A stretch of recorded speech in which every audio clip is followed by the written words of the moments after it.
नमस्कार. कार्यक्रमाची सुरुवात करूया शीर्षक काव्याने.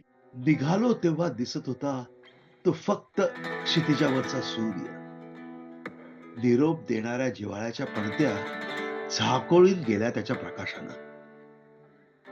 सूर्य पेलेल की नाही या भीतीनं नकळत मागे टाकले सारे ऋणानुबंध. पण आता पण आता सूर्य वेचत जातोय जसा वर वर, तसं ऋणावतंय मन. तसं ऋणावतंय मन. लागतीये झळाळीची झळ. आस लागलीये जुन्या सावल्यांची. सूर्य पेलत उतरीन म्हणतो, चढणीपेक्षा अवघड उतरण्याची वाट. थरथरतायत अजूनही पणत्यांचे दीपस्तंभ. दूरवर पण तरीही किती जवळ. दूरवर पण तरीही किती जवळ. समुद्रापार हात लावून घालतोय स्नेह पणत्यांमध्ये. सूर्य पेलत उतरतोय ही दूरस्थांची वाट. एका हाती सूर्य, एका हाती पणत्या. एका हाती पणत्या, एका हाती सूर्य. एका हाती सूर्य, एका हाती पणत्या. आता थोडीशी स्टॅटिस्टिकल माहिती. नमस्कार. समुद्रापार हात लांबवून जिथे आपण स्नेहाची देवाणघेवाण करतो तो आपला महाराष्ट्र. त्या देशाविषयी, त्या प्रदेशाविषयी सादर करते काहीशी पुस्तकी पण महत्त्वाची माहिती, अर्थात इंटरनेटवरून जमवलेली. क्षेत्रफळ आणि लोकसंख्या या दोन्ही बाबतीत महाराष्ट्राची व्याप्ती एकूण भारत देशाच्या 10% आहे. गमतीची गोष्ट अशी की लोकसंख्येच्या तुलनेत महाराष्ट्र राज्य हे जपान देशाएवढे आहे. भारताची एकूण लोकसंख्या 140 करोड इतकी असून त्यातील केवळ ज्येष्ठ नागरिकांची संख्या 10% आहे. महाराष्ट्राची लोकसंख्या 125 दशलक्ष असून ज्येष्ठांची संख्या 11.7% आहे. भारतातील 10 ज्येष्ठांपैकी 1 महाराष्ट्रात राहतो असे प्रमाण आहे. आता या ज्येष्ठांचे आरोग्य म्हणाल तर कसे आहे?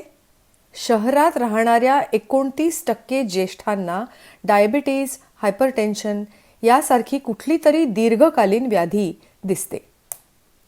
बराच मोठा आकडा आहे हा. याचाच अर्थ या रोगांची तपासणी आणि उपचार हा महाराष्ट्रातील वैद्यकीय सेवेचा एक नेहमीचा भाग असावा अशी अपेक्षा आपण करू शकतो. भारतातील आयुष्यमान म्हणजे लाईफ एक्सपेक्टन्सी ॲट बर्थ किती आहे? तर जवळपास 70 वर्षे. महाराष्ट्रातील आयुष्यमान जवळपास 73 वर्षे. पण 60 वर्षे वयाच्या व्यक्तीची आयुर्मर्यादा 18 वर्षे एवढी आहे. याचा अर्थ आजकाल महाराष्ट्रातील ज्येष्ठ व्यक्ती अंदाजे 75 सहज पार करू शकते. म्हणजे 60व्या वर्षी निवृत्ती घेतली तरीही पुढच्या किमान 18 वर्षांची आर्थिक तरतूद असण्याची गरज आहे. आता थोडी माहिती अमेरिकेविषयी. इंटरनेटवरील माहितीनुसार अमेरिकेत जवळपास 30 दशलक्ष भारतीय स्थलांतरित आहेत. या स्थलांतरित लोकांचा त्यांच्या मायदेशाला काही उपयोग होतो का? तर GDP म्हणजे ग्रॉस डोमेस्टिक प्रॉडक्ट हे जर एखाद्या देशाचं आर्थिक हिमोग्लोबिन समजलं गेलं तर भारताच्या एकूण GDPच्या 3% GDP केवळ या समूहाने केलेल्या आर्थिक व्यवहारांमुळे निर्माण होतं. या 30 दशलक्ष स्थलांतरितातील जवळपास 1.5 लाख लोक मराठी भाषिक आहेत. आपला सर्वांचा यात खारीचा का होईना वाटा आहे ही मोठी समाधानाची बाब आहे.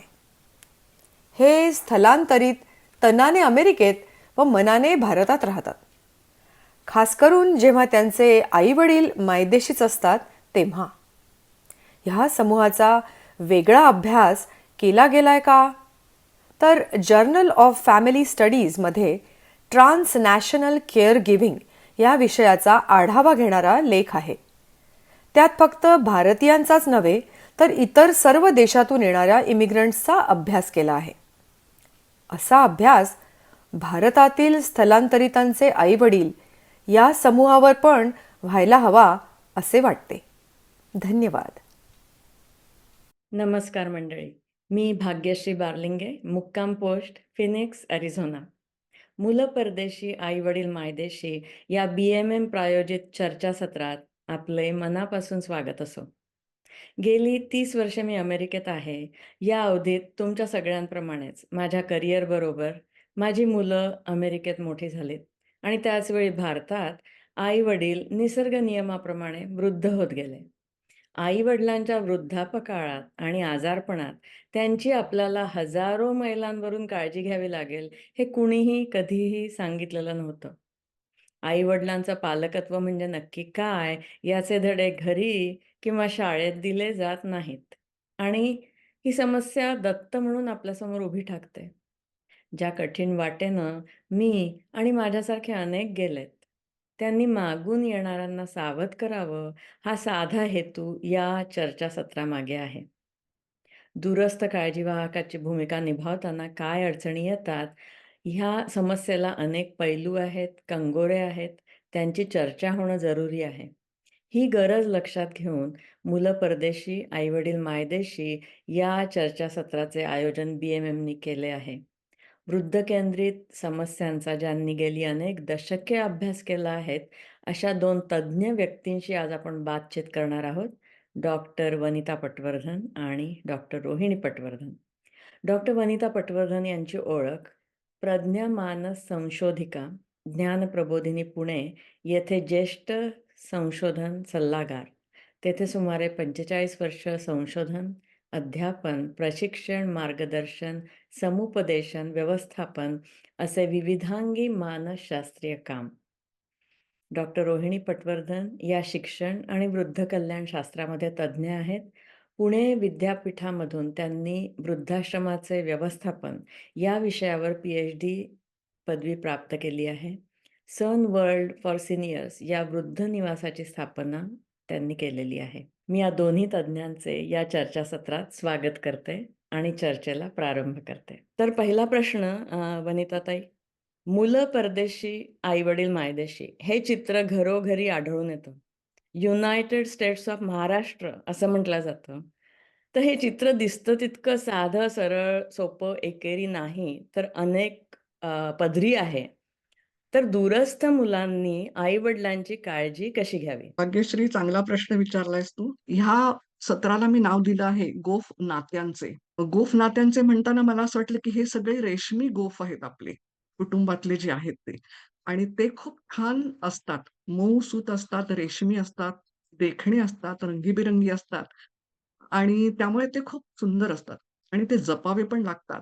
एखादा जरी धागा इकडे तिकडे ओढला गेला तरी गोफाचं सौंदर्य थोडंसं कमी होतं, ताण येतो, आणि त्यामुळे आपण हे नात्यांचे गोफ छान प्रकारे जुळवून ठेवूया. भाग्यश्रीने जो प्रश्न विचारला त्याच्यामध्ये तिने सांगितलेलं आधीचं संख्याशास्त्र तर आहेच, की किती मोठा पट ह्या दूरस्थ मुलांनी आईवडिलांची काळजी घेणं हा आहे. आता मी तर म्हणेन की परदेशी नाही, देशामध्ये सुद्धा वेगवेगळ्या ठिकाणी मंडळी राहत असतात, मुलं मुली राहत असतात. आणि मला एक मेसेज आला त्याच्यामध्ये की अहो आम्ही एकत्र राहतो, परंतु दिवसभर आमची मुलं इतकी बिझी असतात की त्यांच्याबरोबर बोलणं हे सुद्धा अवघड होऊन बसतं. त्यामुळे हा दूरस्थ असले तरी सगळेजण अंतस्थ कसे होतील असा आपण नक्की विचार करूया. तर आम्ही म्हणजे ते सुद्धा खूप वेगवेगळ्या प्रकारचे आहेत. म्हणजे मुलगा, मुलगी, जावई, सून, पुतण्या, भाचा अशा प्रकारचे हे आम्ही म्हणजे जे परदेशी आहोत ते आहोत. अ, मायदेशी आहेत ते सुद्धा खूप वेगवेगळ्या प्रकारचे आहेत. आई आहेत, वडील आहेत, सासू, सासरे, काका, मामा, तात्या, मावशी असे आपण अनेक जण आहोत. त्यांच्यामध्ये पण खूप विविधता आहे. मनोधारणा ज्याला आपण स्वभाव म्हणतो किंवा व्यक्तित्व, हे सगळ्यांचं वेगवेगळं आहे. आणि त्यामुळे ही जी काळजी घेणं जे आहे हा प्रकार आहे, हा खूप वेगवेगळा असणार आहे. त्याला अनेक पदर, अनेक रेशमी धागे, अनेक पैलू हे असणार आहेत, व्यक्ती-व्यक्तीनुसार वेगवेगळे. आणि हे सुद्धा सगळी मंडळी देशोदेशी, गावोगावी राहतायत. कोणी ग्रामीण भागात आहेत, कोणी शहरी भागात आहेत. अ, त्यांचं शिक्षण वेगवेगळं आहे. कोणी स्त्री आहेत, पुरुष आहेत, वयोमान वेगवेगळं आहे.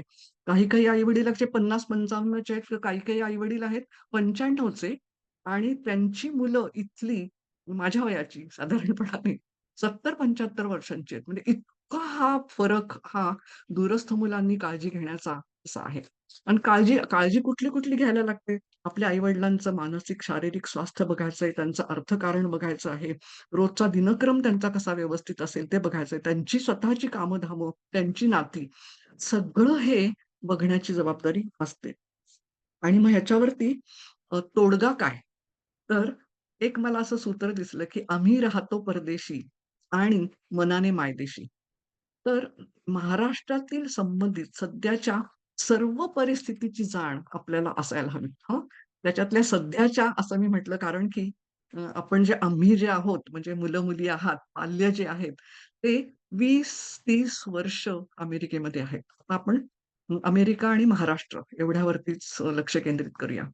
तर इतक्या वर्षांमध्ये जातो, येतो, रोज बोलणं होतं आणि आपल्याला असं वाटतं, की हां, मला चांगली माहिती आहे. परंतु ती नक्की आहे का? म्हणजे तिथलं रिक्षा भाडं ह्या अंतराला किती असतं माहिती आहे का आपल्याला? आपल्या ज्या घरकामाला आई-वडिलांच्याकडे मावशी येतात, त्यांच्या घरी त्यांची काय परिस्थिती असते, त्यांच्या घरी काय-काय वेगवेगळेपण असतं, हे आपल्याला माहिती आहे का? त्या येताना-जाताना उशीर करतात किंवा काय हे आपल्याला माहिती आहे का? असे बारीक-बारीक गोष्टी, इथली जी वैद्यकीय व्यवस्था आहे, त्याचे सगळे बारकावे आपल्याला जाणवतात का? आता इथल्याप्रमाणे तिथे असायला हवं असं आपण म्हणतोय. अशा सगळ्या दृष्टीने ही जाण सतत वाढवत राहणं, आपण जाणं-येणं हे गरजेचं आहे. काही-काही मी अशी उदाहरणं आपल्याला दिली आणि त्यानुसार मग आपण अपेक्षांची सांगड घालू शकतो. म्हणजे माझ्या इथे अमेरिकेमध्ये अशा-अशा पद्धतीने मला वैद्यकीय सुविधा मिळतात. अशा-अशा पद्धतीने मला अपॉइंटमेंट घेता येते. पण तिकडे वेगळी आहे. बरं महाराष्ट्रामध्ये असं होतं, की एक जर पेशंट ॲडमिट झाला हॉस्पिटलमध्ये, तर 3-3 डॉक्टर्स असतात आणि मग डिस्चार्ज केव्हा मिळणार? असं विचारलं, की कार्डिओलॉजिस्ट म्हणतो, की "हां, हां, तुमचे जे न्यूरोलॉजिस्ट आहेत त्यांना विचारा, त्यांनी दिलं की घेता येईल तुम्हाला." न्यूरोलॉजिस्टला म्हटलं, की "हां, तुमचे फॅमिली डॉक्टरला तुम्ही कन्सल्ट केलं का?" "हां, हां, हां." बरं, मग ते बघा. म्हणजे असे जे बारीक-सारीक मुद्दे भारतामध्ये येतात, ते अमेरिकेमध्ये समजूच शकणार नाहीत कदाचित. त्यामुळे अपेक्षांची सांगड घातली पाहिजे. म्हणजे मग आपली इथं चिड होणार नाही, की "हो, तिथे तसं आहे का? बरं." मग त्या पद्धतीने आपल्याला वागायला पाहिजे आणि मग त्या पद्धतीने नियोजन करायचंय. नियोजन सुद्धा खूप प्रकारचं हे करायला लागणार आहे. आता जसं मी म्हटलं तसं वेगवेगळ्या पद्धतीचं आणि जी जबाबदारी आहे त्या सगळ्याचं नियोजन आपल्याला करायला पाहिजे. आणि मग एक लक्षात ठेवायचं, की कधी जेव्हा अवघड परिस्थिती येते, त्यावेळेला मात्र आपण भेटीगाठी घेतल्या पाहिजेत आणि त्या आपण घेतच असतात. आणि केव्हाही आपली तयारी असते हे मला निश्चितपणाने माहिती आहे. आणि ह्यावेळेला आवर्जून मी सगळ्यांना सांगू इच्छिते, की खरोखर आपण सगळेजण मनाने मायदेशी आहात आणि उत्तम प्रकारे काळजी घेत आहात. हे मी अमेरिका, इंग्लंड आणि ऑस्ट्रेलियातल्या काही मला बातम्या आहेत, त्या सगळ्यांवरून सांगतेय. माझ्या वयाचे जे आहेत आणि माझ्यापेक्षा वृद्ध आहेत, त्यांचा पण मी अनुभव खूप घेते आहे. आणि एक मला असं वाटतं, की आपण सगळ्या आम्ही लोकांनी म्हणजे अमेरिकेतल्या सगळ्या तुम्ही पाल्यांनी मनामध्ये कुठलाही अपराधी भाव ठेवायचा नाहीये. काय होतं माहितीये का? कुठेतरी मीडियामध्ये, कुठेतरी WhatsAppवरती काहीतरी कहाणी, काहीतरी रडत राऊत असं वाढणारं असं, की हे पहा कसे अमेरिकेमध्ये आनंदात अमके राहतात आणि दुर्लक्ष करतात पूर्ण असं. असं अजिबात नाहीये. 10 पैकी एखादा कोणीतरी असेल आणि त्याची सुद्धा वेगळी कारणं असतात आणि त्यामुळे अपराधी भाव नको. आपण सगळेजण उत्तम काम करत आहात. संख्याशास्त्रामध्ये सुद्धा ते काही प्रमाणामध्ये दिसत आलेलं आहे. अशा पद्धतीने हे एक सूत्र मी आपल्याला सगळ्यांना सांगितलंय. मला खूप आवडलं, की तुम्ही ज्या पद्धतीने सांगितलं, की आम्हाला गिल्टी वाटायला नको, अपराधीपणाची भावना यायला नको, जी की मी अनेक लेखातून अ, मला जाणवलं. वाटतं, की एन-आर-आयसचे आई-वडील म्हणजे अगदी neglected, ignored part of the society असं खरं म्हणजे नाही आहे. मी माझ्या संबंधातल्या सगळ्या मित्र-मैत्रिणींचा एक पाय विमानात असतो. सदैव भारतात जाण्याच्या तयारीत असतात. तेव्हा आई-वडील भारतात असतात तेव्हा. तर thank you for underlining that part. तर माझा दुसरा प्रश्न असा आहे, की भावंडांमध्ये दुरावा निर्माण होऊ नये म्हणून यासाठी काय करावे? कारण की ही जी सिच्युएशन आहे, हे जे चित्र आहे, की आम्ही अमेरिकेत किंवा दुसऱ्या कुठल्यातरी देशात आणि आमची भावंडं तिथे आणि मग सतत तो ताण-तणाव असा असतो, जो की बोलला जात नाही कधी. पण तो असतो हवेमध्ये आणि तो जरा जास्त होतो मोठा, की जेव्हा आई-वडील आजारी पडतात, हॉस्पिटलमध्ये जातात. तर तेव्हा मग भावंडांमध्ये दुरावा निर्माण होऊ नये म्हणून काय करावं? मी तर असं म्हणेन पहिल्यांदा, की आपल्याला भावंड कोणीतरी भारतामध्ये वगैरे आहे, हेच फार छान आहे. पण हं. आता आणखीन 10-20 वर्षांनी आपण बघाल तर एक-एकच अपत्य असणार आहे आणि हा प्रश्न आणखीनच काहीतरी गंभीर होऊन बसेल, असं हं, पण मला वाटायला लागलेलं आहे. हं. तर निदान भावंड आहेत आणि काही ना काही जबाबदारी घेतली जातीये. हा खूप मोठा चांगला मुद्दा आहे असं मला जरूर वाटतं आहे. हा जो दुरावा आहे याची आधी पहिल्यांदा आपल्याला कारणं शोधली पाहिजेत. पालकांच्यामध्ये पण असू शकतो. म्हणजे पालक आणि मुलं-मुली आपले यांच्यामध्ये असू शकतो. आपले जे आई-वडील आहेत त्यांच्यामधले एकमेकांचे संबंध कसे आहेत तेही महत्वाचे आहेत. आणि इतर जे काळजीवाहक आहेत म्हणजे आपले आई-वडील यांची भावंड असतात तिथे, ते किंवा त्यांच्याकडे येणारे जे कोणी मदतीला येणारे जे असतील मावशी वगैरे त्यांचे, असे अनेक प्रकारे दुरावा असू शकतो.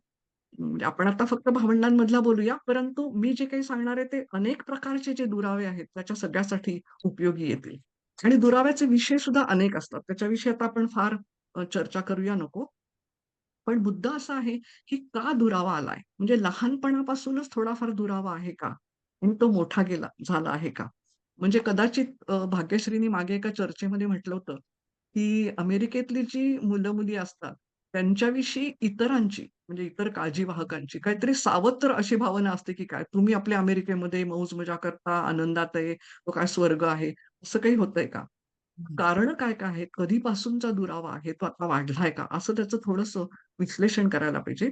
अनेक पर्याय शोधले पाहिजेत. कुठलीही समस्या आली, की आपल्याला माहिती आहे समस्या परिहार, प्रॉब्लेम सॉल्व्हिंग ह्याचे जे काही टप्पे आहेत, पायऱ्या आहेत, त्या इथे आपल्याला घ्यायला पाहिजे. आणखीन त्यासाठी मी काही एक तंत्र सांगू इच्छिते. हं, ते तंत्र आता आपण बघूयात काय आहे ते. तर त्या तंत्रामध्ये मी प्राधान्याने असं सांगेन, की कणखर संवाद असा आपल्याला राखायला पाहिजे. हं. कणखर असा शब्द मी असर्टिव्ह याच्यासाठी वापरलेला आहे आणि तो वापरण्याचं कारण असं आहे, की नुसतं ठामपणा म्हटला तर तो थोडा वेगळा वाटतो. पण त्यापेक्षा आपण जर कणखर म्हटलं, तर तो वेगळ्या पद्धतीने आपण होतो. आता इथे पहिल्यांदा गुळमुळीत किंवा काय म्हणायचं त्याला सबमिसिव्ह अशा प्रकारचा संवाद असतो. तर ते मी वाचणार नाहीये. ते फक्त एक-एक येईल आपल्याला. त्यावेळेला कशाप्रकारे आपण बोलतो आणि आपल्या आवाजाची पट्टी कशी असते, कोणकोणते शब्द वापरतो, हे तिथे आता येत असेल. हं. अशा पद्धतीने गुळमुळीत असं आहे. आणि आक्रमक पद्धतीचा कसा संवाद असतो, तोही पुढे येतो आहे. अ, आपल्या डोळ्यासमोर काही-काही तशी उदाहरणं पण येत राहतील आणि तेही मी वाचणार नाहीये. आपण आपल्यावरतीच त्याचं वाचन सोडणार आहे. आवाज चढलेला असतो वगैरे, वगैरे अशा पद्धतीने तिथे आहे. हे सगळं टाळून आपल्याला कणखर संवाद करायचा आहे. हं. तर त्यामध्ये काय-काय करायचं? मोकळेपणाने बोलायचंय. काहीशी धास्ती वाटते, काही भीती वाटते, तरीही बोलायचं. हं. चर्चा करायची, स्वीकार करायचा, आपलं मत मांडायचं. नंतर आवाज हा असा मध्यम असणार आहे.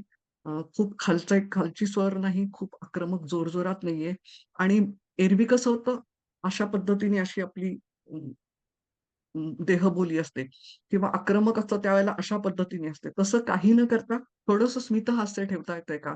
उभयतांना समजून घेऊन साधक-बाधक असा संवाद आपल्याला करणं सहज पद्धतीने ह्याची गरज आहे. नेमका कणखरपणा म्हणजे काय? तर तो शिकावा लागतो. हं. आपल्याला माहिती आहे की आपण प्राणी आहोत आणि नेहमीची कठीण समस्या आली, प्रसंग आला, की एकतर खूप मोठा धोका असला तर पळून जायचं. फ्लाइट किंवा आपल्यापेक्षा लहान कोणीतरी असेल समोर कठीण प्रसंगाला, तर उडी घ्यायची. फाईट अशा पद्धतीने. पण दोन्हीही आपल्याला टाळायचं आहे आणि त्यामुळे ते शिकावं लागतं. लहानपणापासून आपण शिकत आलेलो असतो. पण ते जाणीवपूर्वक राखावं लागतं, विशेषतः कठीण परिस्थितीमध्ये. आणि त्यामध्ये मला हे कसं संस्कृत वचन आठवलं. संगच्छध्वं संवादध्वं संवो मनासी जानताम्. उभयतांनी एकत्र जाऊया, बोलूयात, जाणूयात अशा पद्धतीचं आहे.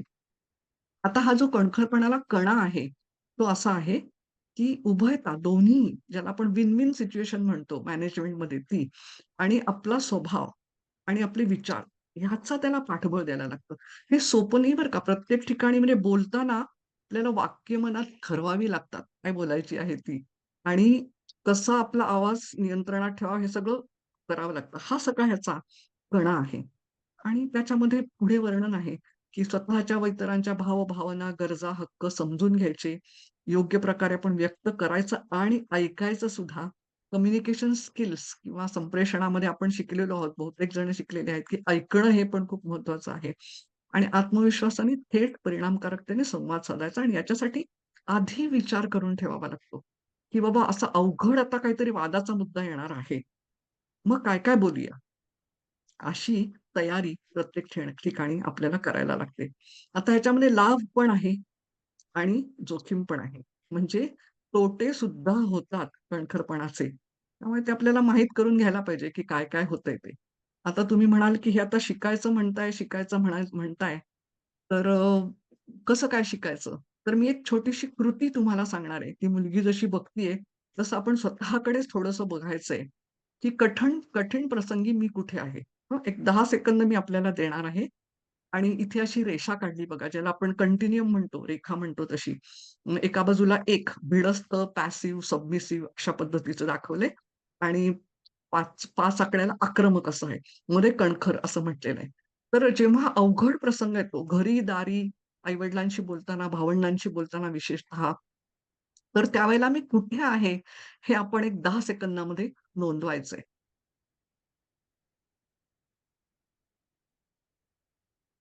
नोंदवलं असेल. आपण बहुतेक जे अमेरिकेमध्ये खूप अवघड प्रकारचं आयुष्य इथे जगत आहात आणि वेगवेगळी आव्हानं पेलतात. त्यामुळे मला तरी असं वाटतं, की 2 आणि 4च्या मध्ये आपण कुठेतरी असणार आहोत.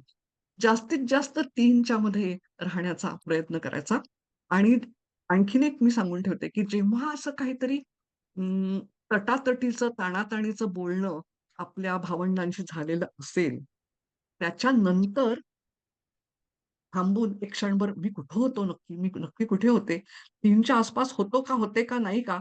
असा थोडासा आढावा घ्यायचा. म्हणजे पुढच्या वेळेला जेव्हा तसं बोलणं होईल, तर त्यावेळेला आपण आणखीन 3 पाशी राहण्याचा प्रयत्न करू शकू. मगाशी म्हटलं तसं फ्लाइट आणि फाईट याच्यापेक्षा राईटमध्ये आपण राहणं आणि काही वेळेला त्रयस्थ अशी पण काही-काही जणांची भूमिका असते बरं का. पण मला खात्री आहे, की आपण जेव्हा ह्या सत्रामध्ये सहभागी होतोय, तेव्हा त्रयस्थ अशी भूमिका ठेवायला नको.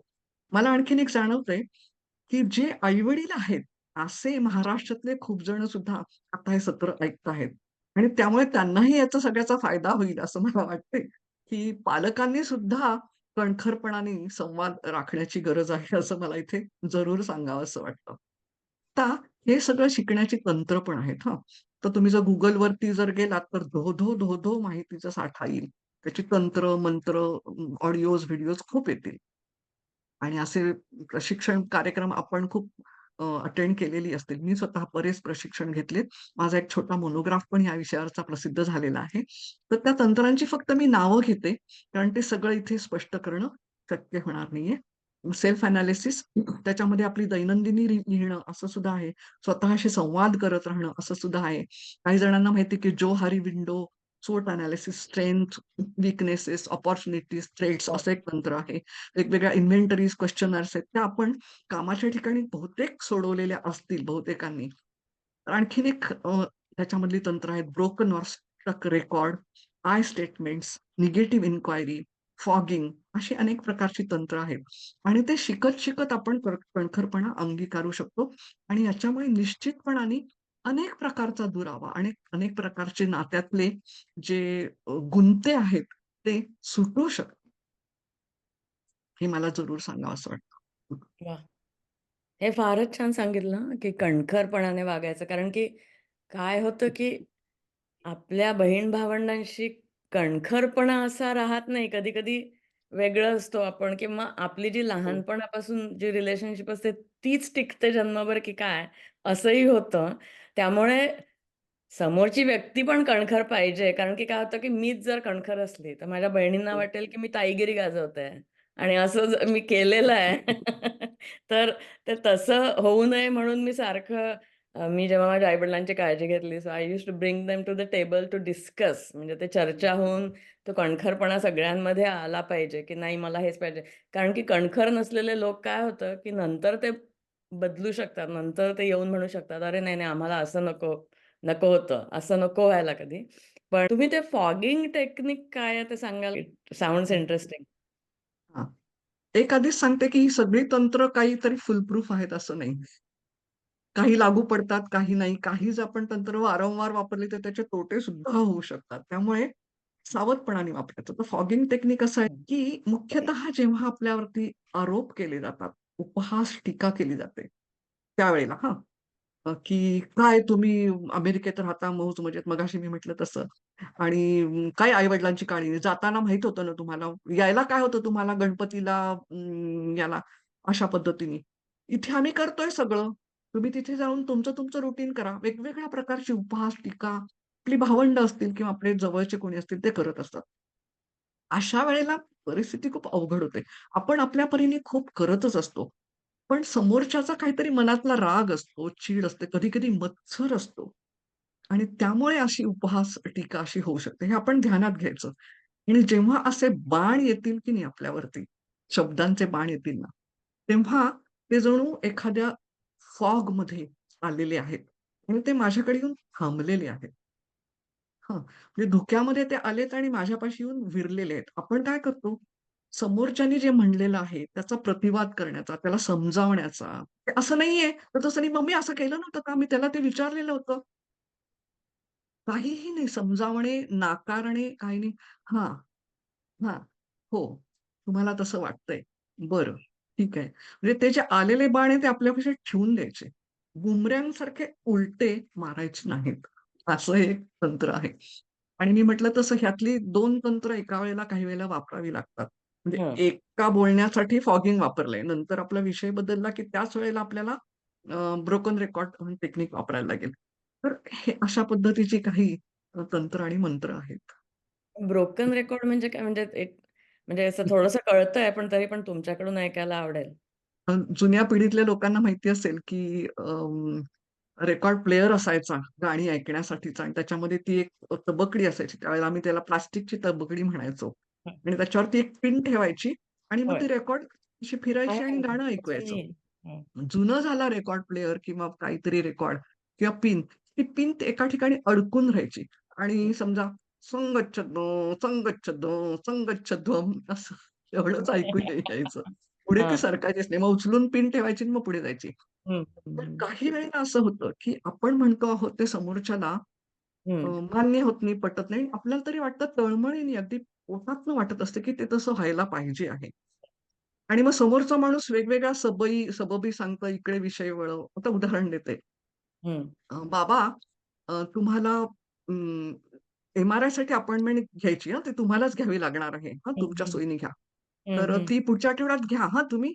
हं. "अगं मला आता वेळ नाही. तुला माहिती नाही पुढच्या आठवड्यामध्ये मला गावाला जायचंय." "बाबा गावाला जायचंय पण म्हणजे तुम्ही काही पूर्ण आठवडाभर जाणार नाही. पुढच्या आठवड्यामध्ये तुम्ही एम-आर-आयची अपॉइंटमेंट घ्या हां." "अगं हं. तुला माहिती नाही का हिची तब्येत बरी नाहीये. मी काही घर सोडू शकत नाही. कसं जाणार मी एम-आर-आयसाठी?" "बाबा ओळखीचे. मग त्या मावशी जेव्हा येतील की ना त्या त्या बघतील. पण पुढच्या आठवड्यामध्ये तुम्ही डॉक्टरची एम-आर-आयची अपॉइंटमेंट घ्यायची आहे." म्हणजे हे जे एक वाक्य आहे, स्टेमचं वाक्य आहे, ते आपण म्हणत राहतो, म्हणत राहतो. अच्छा. काय होतंय पुन्हा-पुन्हा हे जर झालं म्हणजे एखाद 2 वर्ष आपण हे तंत्र वापरत राहिलो, की त्या बाबांनाही माहिती असतं. कारण बाबा सुद्धा कणखर असतात. आणि मग ते म्हणतात, बरं. "हो मला कळलेलं आहे." मग ते काही सबबी सांगत नाहीत. हां. आपल्याला करायचं तेच करतात. बरोबर. असं सुद्धा होऊ शकतं. बरोबर. आणि निगेटिव्ह इन्क्वायरी मला नाही कळलं. निगेटिव्ह इन्क्वायरी हा थोडासा जोखमीचा भाग आहे. म्हणजे त्याच्यासाठी आपण खरोखरच खूप पक्के लागतो आणि समोरचा माणूस कोण आहे? हां. त्याच्यावरती पण ते अवलंबून आहे. एक मला सांगायचंय आपल्याला, की जेव्हा कणखरपणा करतो ना, तेव्हा थोडं आपण अ, भावना किंचित बाजूला ठेवायला पाहिजे. आपण जर खूप गुंतलेलो असलो ना, हं, तर नाही जमत हे आपल्याला. म्हणजे हं, आपल्याला असं वाटतं, की आपण समोरच्याला नाही म्हणतोय हं, किंवा अमुक एक गोष्ट करायला भाग पाडतो आहे जबरदस्तीने. नको असं करायला, नको असं करायला. असं जर वाटायला लागलं, तर थोडंसं त्रयस्थ होणं, हं, थोडं ज्याला म्हणतो आपण व्यावसायिक प्रोफेशनल होणं, हं, हं. नातं सोडून. असं असेल तर हे कणखरपणा जमू शकतो. फार बरं. आपण गुंतलो तर पंचाईत येते. हं. तर निगेटिव्ह एन्क्वायरी थोडं जोखमीचं आहे, की समजा असा आरोप केला कोणीतरी, "काय तू 3 वर्षामध्ये आलीच नाहीयेस अमेरिकेमध्ये, काय चाललंय काय हे? सगळं काय आपल्या भावंडांवरती सोडून द्यायचंय का काय?" हं. वगैरे. अशा प्रकारचं हां, असं तुम्हाला म्हणायचंय का? आणखीन तुम्हाला काय म्हणायचंय? म्हणजे जणू काही त्या माणसाला जे नकारात्मक आपल्याविषयी बोलायचंय, ते हं. आपण मागतो त्याच्याकडनं, ऐकून घेतो. पण मी म्हटलं तसं त्याच्यासाठी आपली ढाल चांगली लागते. म्हणजे त्यांनी अस्वस्थ होणं हे हां, गरजेचं नाहीये. हां. कशासाठी असं घ्यायचं, की त्या माणसाला काय-काय म्हणायचं ते तर आपल्याला कळू देत एकत्र. म्हणजे हां, समजा माझं मला कळालेलं नसेल, की हां. कुठल्या-कुठल्या त्रुटी आहेत माझ्यामध्ये, तर त्या तर मी एकदा ऐकून घेते. आणि दुसरं म्हणजे तो माणूसही आपल्याला कळायला लागतो. एकतर हां. तो खरोखरच प्रामाणिकपणाने व्यवस्थित छान सांगत असेल, "तुला हे करायला पाहिजे, ते करायला पाहिजे, ते तू केलं नाहीयेस, ते असं व्हायला पाहिजे होतं, ते त्यावेळेला असं अवघड झालं म्हणून तू असं करायला पाहिजे."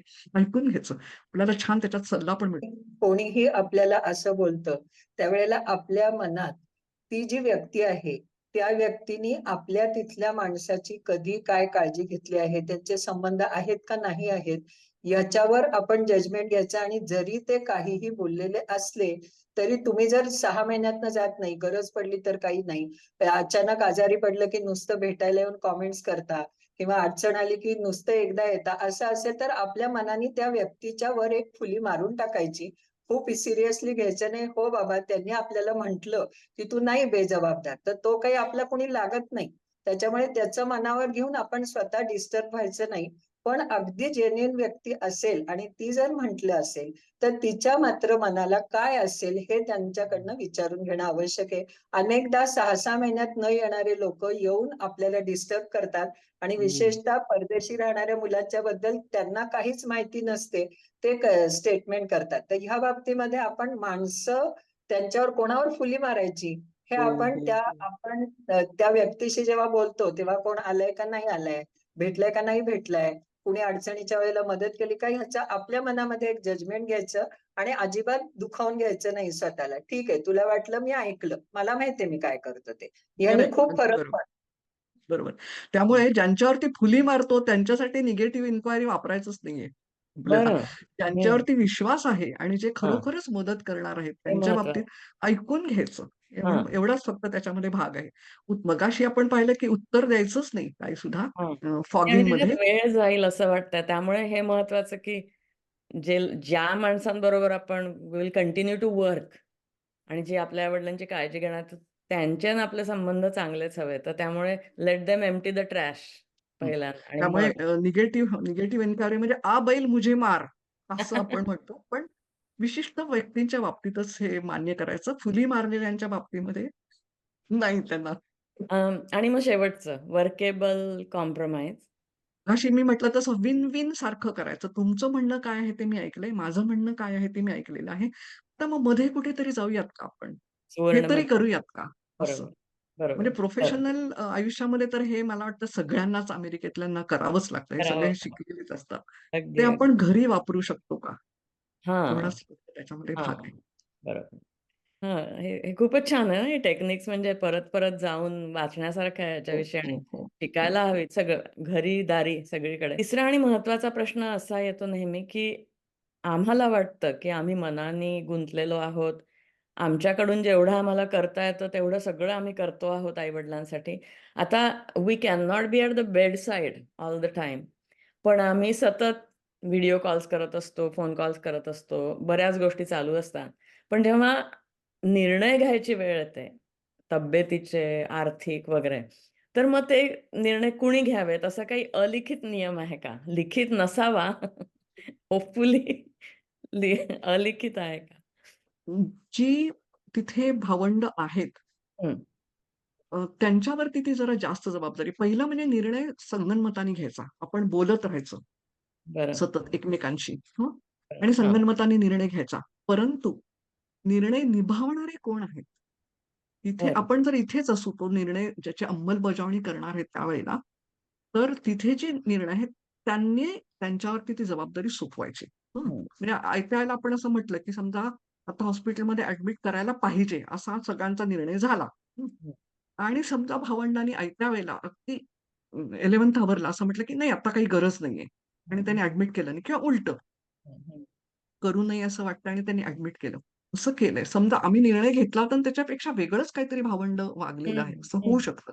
असं बरोबर. झाल्यानंतर मात्र आपण तो निर्णय स्वीकारायचा, पाठिंबा द्यायचा आणि पहा, मी नव्हतं का म्हटलं तुला तसं? पहा, माझं का ऐकलं नाही? असं म्हणायचं नाही म्हणायचं नाही. नंतर. बरोबर, बरोबर. कारण अंमलबजावणी करणारा जो आहे त्याला त्यावेळेला जे वाटलं त्यांनी ते केलेलं आहे आणि आपल्याला कदाचित काही वेळेला बरं का असं जाणवतं, की एवढं सगळं आपण संगनमताने ठरवलंय ना, तो माझा भाऊ किंवा माझी बहीण किंवा आणखीन कोण जे आहे, ते ना ह्याच्या विरुद्ध वेगळा निर्णय घेणार आहेत. माझं मी अमेरिकेत एवढं कंठशोष करून सांगत असताना ऐकणार नाहीत. आत बरोबर. कुठेतरी माहीत असतं, स्वीकारायचं. हां. काही बरोबर. पर्याय नाहीये त्याला आणि मग पहा, मी नव्हतं का सांगितलं असं मागे वळून म्हणायचं नाही. नाही. कारण त्यावेळेला मग पाठिंबा द्यायचा आणि चला पुढे जाऊया आपण. फार पुढे जाऊया. दोषारोपण मग आपल्या भावंडांवरती करायचं नाही. करायचं नाही. त्याच्यामुळे मग विसंवाद वाढतो, असं होतं. तेवढं मला नक्की वाटतं. अगदी बरोबर आहे. कारण त्या क्षणी त्या व्यक्तीला करणं जे त्याला मनाला जे बरं वाटेल ते करायचं दिलं पाहिजे. आणि हां. कधीतरी आल्यानंतर ह्या विषयावर बोललं पाहिजे. जेव्हा इथे आलं तेव्हा धावपळ होते, आजारी पडलं तर काय अमुक असे विषय आपण बोलत नाही. पण हे हो. इनेव्हिटेबल आहे तर कुठेतरी हा विषय की बाबा आपल्याजवळ हॉस्पिटल कोणचं आहे रे? म्हणजे असं की बाबा त्याचं जाण्या-येण्याचं अंतर काय असेल? त्याला काही त्रास असेल का? आणि तिकडच्या तुमच्या ओळखीचे इथे कुणीतरी काम करताय का? कारण भारतामध्ये ना जर ओळख असेल किंवा कोणता संदर्भ असेल ना, तर खूप फरक पडतो. आणि बरोबर. तुमच्यापेक्षा अनेक जण बॅचमेट असतात किंवा असतात म्हणजे वेगवेगळ्या फील्डमधले असतात, हं, हं. इन्फ्लुएन्शियल व्यक्ती असतात. तर त्याचा हं. मग आपल्याला उपयोग करता येईल का ह्याची थोडी चाचपणी जरी आई-वडील चांगले असले, तरी इथे आल्यानंतर थोडं बोलायचं मोकळेपणाने, हं, की हं. काय जवळपास काय सोयी आहेत, काय आहेत असं थोडंसं. चौकशी करायची, की त्यावेळेला काय झालं असं, की आपल्या असं-असं आपण ठरवलं होतं, पण तू काहीतरी वेगळं वागलास किंवा वागलीस. नक्की काय झालं? हां, हां, हां. बरं. ठीक आहे, ठीक आहे. स्वीकारायचं. हो ठीक आहे. म्हणायचं. हं, बरोबर. दोष नाही द्यायचा. पहा मी असं म्हणलं होतं, मग तसं नाही करायचं. मला डॉक्टर म्हणून जो अनुभव आलाय पेशंटच्या फॅमिलीजचा, तो असा आहे, की 3-4 भावंड असली, तर जनरली जी सगळ्यात मोठी बहीण असते, ती सगळं बघत असते आई-वडिलांचं, निर्णय घेत असते. तर एकदा एक बहीण आणि तिच्यापेक्षा 2 वर्षांनी लहान असलेला भाऊ, त्यांचं इतकं भांडण झालं माझ्यासमोर. त्याला भावाला आठवेना बहीण काय बोलली होती आणि शेवटी मी त्यांना म्हटलं, "तुम्ही घरी जा, भांडून परत या आणि मला सांगा तुमचा निर्णय काय आहे." तर मग मला लक्षात आलं. मग ती बहीण म्हणाली, की "नाही, मी याला सगळं सांगितलं होतं. लोक होते बसलेले, बाकीचे वगैरे सगळं झालं." मग मी आता काय सांगते फॅमिलीजना, की तुम्ही ईमेल्स लिहा एकमेकांना आणि त्या सेव्ह करा.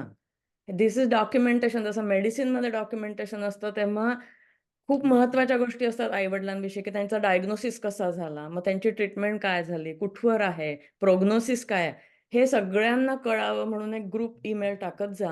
म्हणजे everybody is on the same page आणि कधीही कोणी एकमेकांना म्हणणार, "अरे, तू सांगितलंच नव्हतंस." हे एक बेसिक मी लोकांना सांगू इच्छिते. आणखीन एक मला असं वाटलं, की बोलून ठेवते. हं, ह्या क्रिटिकल ठिकाणी जेव्हा दुरावा येतो ना, हं. तेव्हा आपण तर खूप जोडण्याचा प्रयत्न करतो. पण बरोबर. मला काही उदाहरणं क्वचित तुरळक अशी माहिती आहेत, की ज्यामध्ये खूप पाठिंबा दिलेला आहे, पूर्ण पाठिंबा दिलेला आहे. आणि एखादं उदाहरण असं मला आठवतंय, की हं, तिथे थोडंसं तुटल्यासारखं झालेलं आहे. मग इथे आणखीन एक असं वाटतं, की आपली जी भावंडं आहेत, हं, त्यांच्या आणि माझ्या प्रेमासाठी आपण काही खतपाणी आधी घातलंय का? हं, ते अमेरिकेमध्ये आलेले आहेत का? हं. आपल्याकडे इथे येऊन राहिलेत का? त्यांचं स्वागत आपण केलेलं आहे का? त्यांच्या मुलांच्यासाठी आपण काही मदत केलेली आहे का? असं जर नातं असेल ना, तर हा समजा काही थोडाफार दुरावा आला, काही झालं, तर त्याच्यावर मलमपट्टी होऊ शकते. हं, हं. कुठलंही नातं हे जोपासावंच लागतं. बरोबर. वाह! हं. एक अजून चौथा म्हणजे खूपच महत्त्वाचा प्रश्न आहे हा आणि हा सगळ्यांना माझ्या मित्र-मैत्रिणींना आलेला आहे. आम्ही इथे अनेक दशकं आता सेटल झालेलो आहोत आणि आम्हाला तिथे जाणं शक्यच नसतं. कारण की we have become a sandwich generation. आम्हाला आमच्या मुलांची काळजी घ्यायची असते. मग आई-वडिलांची काळजी तिथे घेणं शक्य नसतं. तर असं वाटतं आई-वडिलांनी आमच्याजवळ येऊन राहावं किंवा निदान जिथे कुठे त्यांना काळजी मिळेल, काळजी करायला लोक असतील तिथे जावं वगैरे. पण मग आई-वडील मदत नाकारत असतील, तर आपण काय करायचं हे मला कळून घ्यायला आवडेल. चांगला प्रश्न आहे हा. मी एक आता माझ्या वयानुसार एक सांगू का तुम्हाला? की आई-वडील हे सुद्धा ना खूप खट असतात बरं का. ते काही सरळ नसतात. आता तुम्हाला उत्तर द्यायचं म्हणून सांगते, की कोणकोणती मदत ते नाकारतायत आणि का नाकारतायत? म्हणजे मगाशी म्हटलं तसा काही दुरावा आहे का? हं. मगाशी आणखीन एक सांगितलं, की मी आई-वडिलांच्या दोघांची मतं वेगवेगळी असतात. आईला वाटत असतं, की इथे येऊन राहावं, करावं, कायमचं ग्रीन कार्ड घ्यावं, सिटिझनशिप. वडील म्हणतात, "नाही." उलटं असू शकतं काही वेळेला. आणि अशी मदत का नाकारतायत ते? म्हणजे काही नाराजी आहे का? असं होतं की ह्यामध्ये सुद्धा आम्हीमध्ये सुद्धा म्हणजे मुलगा आणि त्याची पत्नी म्हणजे सून, सुनेच्या माहेरचे, मुलगी आणि जावई तिच्या माहेरचे, असे पण सगळे असतात. आणि ही मंडळी जी आहेत ना, म्हणजे मुलगा, सून वगैरे त्यांचे म्हणजे व्याही बहिणी हे सगळे भारतामध्ये पण एकमेकांना भेटत असतात, नसतात. हे सगळे कसे आहेत संबंध? म्हणून काही नाकारलं जातं का? काही घडलंय का? तर हे हलकेच एक गोफाचा पदर काढायला पाहिजे. का गं? काय झालं आई? कशामुळे? असं आपण विचारत गेलं की ती कारणं कळतात. ती दूर होऊ शकतात, नाही होऊ शकत. दोन्हीही गोष्टी त्याच्यामध्ये होऊ शकतात. मग आपण त्यांना समजावतो, चर्चा करतो, बोलतो वेगवेगळ्या प्रकारांनी. आणि एक अशी वेळ येते, की त्यांच्या म्हणण्याचा आदर आणि स्वीकार करायचा. की आपण म्हणत असतो, की औषधोपचार चालू ठेवा. ते म्हणतात, की नाही. एखादं तर अक्षरशः मला माहिती आहेत असे, की आता इथून पुढे कॅन्सरनी माझ्या पोटावरती स्वारी केलेली आहे. मी आता कुठल्याही प्रकारचे उपचार करून घेणार नाहीत. अलीकडे घडलेली घटना आहे. सगळे जण खूप समजावतायत आणि वय 80च्या पुढे 85च्या आसपास होतं आणि त्यामुळे नकोय मला माझ्या शरीराचे हाल करायचे नाहीत आणि साधारणपणे 3 महिन्यानंतर ती व्यक्ती गेली. आपण हे अतिवृद्ध व्यक्तींच्या विषयी आपण बोलतोय, त्यामुळे मी अशा प्रकारची उदाहरणं देते तुम्हाला. मग आपल्या हातात काय राहतं? आम्ही जे अमेरिकेमध्ये आहोत, ते आपल्या हातामध्ये काय राहतं? की स्वीकारण्यासाठी आपल्या नियंत्रणामध्ये काय-काय आहे ते बघायचंय. त्याचं एक छोटंसं तंत्र आहे, छोटा खेळ आहे, तो आपण बघूयात. आणि मगाशी जसं भाग्यश्री म्हणाली तसं किंवा रोहिणीताईंनी सुद्धा आवर्जून सांगितलं तसं, की जे आपलं मदत नाकारलेली आहे किंवा जे काहीतरी ताण येतायत, एखादा गोफातला धागा ताणला जातोय, गुंता होतोय, सुटत नाहीये. हे वेळोवेळी सर्व संबंधितांशी थेट आणि नेमकं बोलत राहायचं. म्हणजे वृथा चर्चा, प्रवाद, आरोप, दोषारोपण हे टळेल.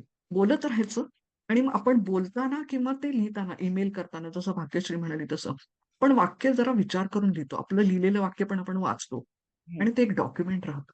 हं. त्यामुळे ते बोलत राहायचं आणि आपली जी तळमळ आहे ती आई-वडिलांना नको आहे त्या पद्धतीने. ठीक आहे. तंत्र सांगते. माहीत असेल काही जणांना. 3 गोल चौकोनी अशी एकात एक बसणारी खोकी घ्यायची. तिन्हीने झाकण आहे अशी घ्यायची. हं. आणि मनातल्या मनात किंवा कागदाच्या छोट्या चिठ्ठ्यांवरती मला करायच्या ज्या गोष्टी आहेत, माझ्या आई-वडिलांसाठी करायच्या ज्या गोष्टी आहेत, त्या सगळ्या गोष्टी एक चिठ्ठीत करायच्या, ती दुमडायची, ठेवून द्यायची. चिठ्ठी करायची, दुमडायची, ठेवून द्यायची किंवा मनातल्या मनात ती सूची करायची. हं. आता अशा 25-30 चिठ्ठ्यांचा आपल्याकडे साठा झालेला आहे. एक चिठ्ठी उलगडायची. ती गोष्ट करणं माझ्या नियंत्रणात आहे का? म्हणजे मी करू शकणार आहे का? हं. असेल तर ती गोष्ट आपण बाहेरचं खोकं आहे, त्या खोक्यामध्ये ती चिठ्ठी टाकायची. एखादी गोष्ट आहे की माझ्या नियंत्रणाच्या पलीकडची आहे, मी काहीच करू शकत नाही. ती चिठ्ठी दुमडायची आणि अगदी आतलं जे खोकं आहे त्याच्यात टाकायची. आणि अनिश्चित आहे. कदाचित बाबा बदल होईल, माहीत नाही वगैरे. अशी जी गोष्ट असेल ती मधल्या खोक्यात टाकायची. तिन्ही खोकी बंद करायची. आणि मग फक्त बाहेरचं खोकं उघडायचं. कारण मला जे करायचं आहे ते फक्त बाहेरच्या खोक्यात करण्यासारखंच आहे. आतल्या खोक्यातलं काही नाहीच आहे करण्यासारखं. ही एक मनाला वर्गीकरण करायची कॅटेगरायझेशन, क्लासिफिकेशन अशी ती सवय लागते आणि मग त्याचा त्रास कमी होतो आपल्याला. होतो त्रास, पण तो जरा कमी होतो असं वाटतं. हं, एखादं हं. आता उदाहरण देते. मगाशी मी म्हटलं तसं की एम-आर-आय डॉक्टरांची अपॉइंटमेंट घ्यायची. ती आहे का माझ्या नियंत्रणामध्ये? मी इथनं डॉक्टरांना फोन करू शकते का? भावाला, बहिणीला, कोणाला केअर गिव्हर तिथे असेल त्यांना सांगून घेऊन टाकायची. हं. पण माझ्या वडिलांना राजी करायचंय, मग त्यावेळेला अमुक एक पथ्य, मग ते पाणी, मग त्यांची सोय, गैरसोय असं सगळं बघायचं. तर ते नाही माझ्या नियंत्रणात. नाहीच आहे म्हणजे मी सांगते घसाफोड करून. नाही नियंत्रणामध्ये. मला इथे वाटतंय मी स्वतः डॉक्टर आहे असं सुद्धा असू शकेल. नाहीये नियंत्रणात. शांत राहायचं, की अगदी आतल्या ह्याच्यात टाकून द्यायची. खूप मला वाटतंय होत नाहीये. तडफड थांबते जी आहे ती. एवढाच त्याच्यातला भाग आहे.